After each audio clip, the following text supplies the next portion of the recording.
कहना चाहते हैं सच हमेशा कड़वा होता है, तो आप कहेंगे the truth is always better.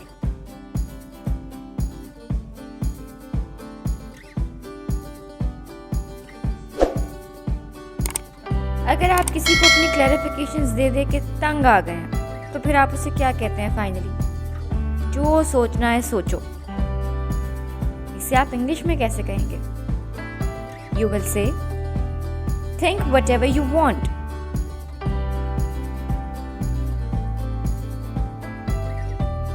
अगर किसी आर्ग्यूमेंट में आपकी किसी बात का कोई उल्टा मतलब ले जाए, मतलब आपने कहा कुछ है, उसने समझा कुछ है, तो आप क्या कहते हैं? आप कहते हैं मेरा वो मतलब नहीं था। तो आप इसे इंग्लिश में कैसे कहेंगे? आप कहेंगे आई डिडंट मीन इट।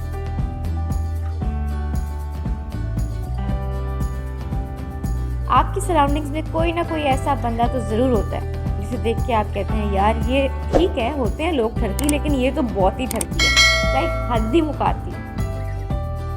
और आप किसी को बताते हैं कि वो बहुत ठरकी है, आप उसे इंग्लिश में कैसे कहेंगे?